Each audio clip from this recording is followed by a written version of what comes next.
ಎಲ್ಲ ಆತ್ಮೀಯರಿಗೂ ನಮಸ್ತೆ. ನನಗೊಂದು ಡ್ಯೂಟಿ ಸಿಕ್ಕಿತ್ತು, 6 ದಿನ ಊಟಿ ಟ್ರಿಪ್ಪು. ಹಾಗೆ ಅಂದುವೆ ಮೈಸೂರು ಹೋಗಿ ಚಾಮುಂಡಮ್ಮನ ದರ್ಶನ ಮಾಡಿಕೊಂಡು ಊಟಿಗೆ ಹೋಗೋಣ ಅಂತ ಹೊರಟ್ವಿ. ತುಂಬ ರಶ್ ಇದ್ದರೂ ಸಹ ದರ್ಶನ ಚೆನ್ನಾಗಾಯಿತು. ಚಾಮುಂಡಿ ತಾಯಿ ದರ್ಶನ ಮಾಡ್ಕೊಂಡು ಹಾಗೆ ಪ್ರದಕ್ಷಿಣೆ ಹಾಕ್ಬೇಕಾದ್ರೆ ಪಕ್ಕದಲ್ಲೇ ಇದ್ದಂಥ ತಾಯಿನ ದರ್ಶನ ಮಾಡ್ಕೊಂಡು ವಿಡಿಯೋ ಮಾಡ್ಕೊಂಡು ಹೋಗ್ತಾಯಿದ್ವಿ. ಅಲ್ಲಿ ಒಳಗಡೆ ವಿಡಿಯೋ ಮಾಡೋಂಗಿಲ್ಲ.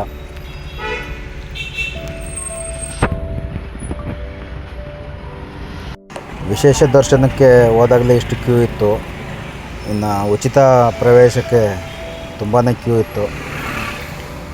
ಹಾಗಾಗಿ ವಿಶೇಷ ದರ್ಶನಕ್ಕೆ ಹೋಗಿ ಬಯಸದ ಬಂದ ಭಾಗ್ಯ ಅನ್ನಂಗೆ ನಮ್ಮಂಥ ಚಾಲಕರಿಗೆ ಅವಾಗವಾಗ ಒಂದೊಂದು ಅವಕಾಶಗಳು ಸಿಗ್ತಾ ಇರ್ತವೆ.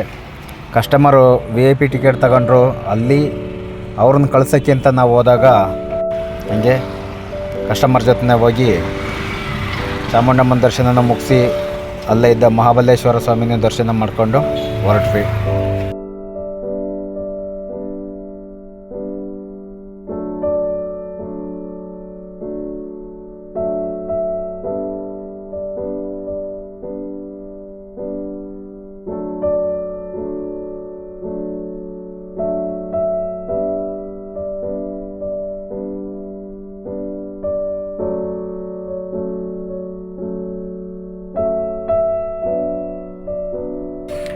ಇವರೇ ನೋಡಿ ಹೊಸ ಜೋಡಿಗಳು, ನ್ಯೂ ಕಪಲ್ಸ್.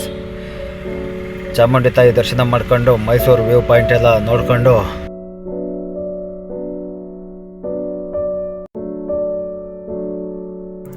ಗುಂಡ್ಲುಪೇಟೆ ಮೇಲೆ ಬಂಡೀಪುರ ಫಾರೆಸ್ಟ್ ಒಳಗಡೆ ನೈಟು ಸ್ಟೇ ಆಗೋಕ್ಕೆ ಒಂದು ರೆಸಾರ್ಟ್ಗೆ ಹೊರಟರು. ನಾನು ಟ್ಯಾಕ್ಸಿನಲ್ಲಿ ಅವ್ರನ್ನ ಕರ್ಕೊಂಡು ಹೋದೆ. ಯಾವುದೇ ಪ್ರವಾಸಿ ತಾಣಕ್ಕೆ ಹೋದ್ರೂ ಅಲ್ಲಿಯ ಮಾಹಿತಿನ ನಿಮಗೆ ಕೊಡೋಕ್ಕೆ ಇಷ್ಟಪಡ್ತೀನಿ. ದಯವಿಟ್ಟು ಸಬ್ಸ್ಕ್ರೈಬ್ ಮಾಡಿಲ್ಲ ಅಂದರೆ ಸಬ್ಸ್ಕ್ರೈಬ್ ಮಾಡಿ. ನಿಜ ಹೇಳ್ಬೇಕಂದ್ರೆ ನಾನು ಎಷ್ಟೋ ಪ್ರವಾಸಿ ತಾಣಗಳನ್ನ ಒಬ್ಬ ಟ್ಯಾಕ್ಸಿ ಡ್ರೈವರ್ ಆದಮೇಲೆ ನೋಡಿರೋದು.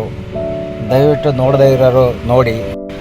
ಇದು ಹಿಮವದ್ ಗೋಪಾಲ ಸ್ವಾಮಿ ಬೆಟ್ಟ ಅಂತ ನೋಡಿ. ಈ ಕಡೆ ಹೋದರೆ ದಯವಿಟ್ಟು ಮಿಸ್ ಮಾಡ್ದಂಗೆ ಹೋಗಿ ಬನ್ನಿ. ತುಂಬ ಸುಂದರವಾಗಿದೆ ಅಂತ ಹೇಳ್ತಾರೆ. ನಾನು ನೋಡಿಲ್ಲ, ನೋಡಬೇಕು ನೆಕ್ಸ್ಟ್ ಟೈಮ್ ಟ್ರಿಪ್ ಮಾಡಿದಾಗ. ಇದು ಬಂಡೀಪುರ ಫಾರೆಸ್ಟ್ ಒಳಗಡೆ ಇರೋ ಸಫಾರಿ, ಗೌರ್ಮೆಂಟ್ ಸಫಾರಿಗೆ ಹೋದರೆ 600 ರೂಪಾಯಿ. ಅದೇ ಈ ರೆಸಾರ್ಟ್ನವ್ರು ಕರ್ಕೊಂಡು ಹೋಗ್ತಾರಲ್ಲ ಅದಾದರೆ 1500 2000 ಹಿಂಗೆಲ್ಲ ಕೇಳ್ತಾರೆ. ಗೌರ್ಮೆಂಟ್ ಸಫಾರಿಗೆ ಹೋಗಿ ಸೇಫ್ಟಿನೂ ಇರುತ್ತೆ. ಈ ರೆಸಾರ್ಟ್ನವ್ರು ಕರ್ಕೊಂಡು ಹೋಗೋದು ಜೀಪಲ್ಲಿ, ಅದೇ ಈ ಗೌರ್ಮೆಂಟ್ ಸಫಾರಿಯವರು ವ್ಯಾನಲ್ಲಿ ಕರ್ಕೊಂಡು ಹೋಗ್ತಾರೆ, ಸೇಫ್ಟಿನೂ ಇರುತ್ತೆ. ವಿಂಡ್ ಫ್ಲವರ್ ರೆಸಾರ್ಟ್ ಅಂತ ಮಂಗಳ ಗ್ರಾಮ ಬಂಡೀಪುರದಲ್ಲಿರೋದು. ಈ ರೆಸಾರ್ಟು ಓಪನ್ ರೆಸಾರ್ಟ್ ಅಂತೆ, ಯಾವುದೇ ತಡೆಗೋಡೆಗಳಿಲ್ಲ. ನೋಡಿ, ಈ ರಿಸೆಪ್ಷನ್ನಲ್ಲಿ ಸೆಕ್ಯೂರಿಟಿಗೆ ಅಂತ ಒಂದು ರೂಮ್ ಇದೆ. ಅದೊಂದು ಬಿಟ್ಟರೆ ರಿಸೆಪ್ಷನ್ ಕೂಡ ಸೇಫ್ಟಿ ಇಲ್ಲ. ಈ ಚಿರತೆ ಇಲ್ಲೇ ಬಂದಿದ್ದಂತೆ, ಅದನ್ನೇ ಫೋಟೋ ತೆಗೆದು ಹಾಕಿದ್ದಾರೆ ನೋಡಿ. ಈ ಕಡೆಯಿಂದ ಓಪನ್ ಇದ್ದರೆ ಆ ಕಡೆನೂ ಓಪನ್ ಇದೆ. ನೋಡೋದಕ್ಕೆ ತುಂಬ ಚೆನ್ನಾಗಿದೆ. ಕಸ್ಟಮರ್ಸಿಗೆ ಸೇಫ್ಟಿ ಇದೆ. 9 ಗಂಟೆ ಮೇಲೆ ಯಾರೋ ಹೊರಗಡೆ ಬರಬೇಡಿ ಅಂತಾರೆ. ಆದರೆ 7 ಗಂಟೆ ಮೇಲೆ, ಸಾಯಂಕಾಲ 7 ಗಂಟೆ ಮೇಲೆ ಕಾಡಂದಿಗಳ ಕಾಟ. ರಾತ್ರಿ ಹೊತ್ತು ಈ ಜಾಗದಲ್ಲೆಲ್ಲ ಜಿಂಕೆ ಬಂದು ಮೇಯ್ತಿರ್ತವೆ. ಆ ಜಿಂಕೆ ಹಿಡಿಯೋದಕ್ಕೆ ಚಿರತೆ ಬರ್ತವೆ. ಅಷ್ಟೇ ಅಲ್ಲ, ಆನೆಗಳ ಕಾಟನೂ ಇದೆ ಅಂತೆ. ಬನ್ನಿ ಆತ್ಮೀಯರೊಬ್ಬರನ್ನ ಮಾತಾಡ್ಸೋಣ. 5:30 ಬರ್ತಾ ಇದೆ.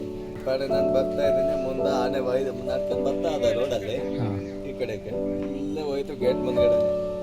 ಅದು ಮುಂದೆ ನಾನು ಹಿಂದಿಂದ ನೋಡಿ. ಇವ್ರ ಜೀವನ ಎಲ್ಲ ಎಷ್ಟು ಕಷ್ಟ ಇದೆ ಅಂದರೆ ಸಾಯಂಕಾಲ 7 ಗಂಟೆ ಆಗೋ ಅಷ್ಟೊತ್ತಿಗೆ ಮನೆ ಸೇರ್ಕೊಬೇಕು ನೋಡಿ. ಪಾಪ ಇವರೆಲ್ಲ 7 ಗಂಟೆ ಆದರೆ ಸಾಕು ಮನೆ ಸೇರ್ಕೊಂಡ್ಬಿಡ್ತಾರಂತೆ. ಆನೆಗಳ ಕಾಟ ಇದೆ. ಸಾಯಂಕಾಲ 7 ಗಂಟೆಲಿ ರೋಡಲ್ಲಿ ಆನೆಗಳು ಓಡಾಡ್ತವೆ. ಹಿಂಡು ಆನೆಗಳು ಬಂದು ಇಲ್ಲೆಲ್ಲ ಮೇಯ್ತಾ ಇರ್ತಾವಂತೆ. ಕೆಲವು ಜಾಗದಲ್ಲೆಲ್ಲ ಜಿಂಕೆಗಳು ಬಂದು ಮೇಯ್ತಿರ್ತವೆ. ಆ ಜಿಂಕೆನ ಹಿಡಿಯೋದಕ್ಕೆ ಅಂತ ಚಿರತೆಗಳು ಬರ್ತಾವಂತೆ. ರೋಡ್ ಸೈಡಲ್ಲಿ ಆನೆಗಳು ಮೇಯ್ತಾ ಇರ್ತವೆ. ಹಂಗೆ ಕಾರಲ್ಲಿ ಹೋಗಿ ನೋಡ್ಕೊಂಬರ್ಬೋದು, ಏನು ತೊಂದರೆ ಇಲ್ಲ ಅಂತ ಹೇಳಿದರು. ಅದಕ್ಕೆ ನೋಡೋಣ ಅಂತ ಬಂದಿದ್ದೀವಿ. ಬನ್ನಿ ನೋಡಿ, ಇಲ್ಲಿದೆ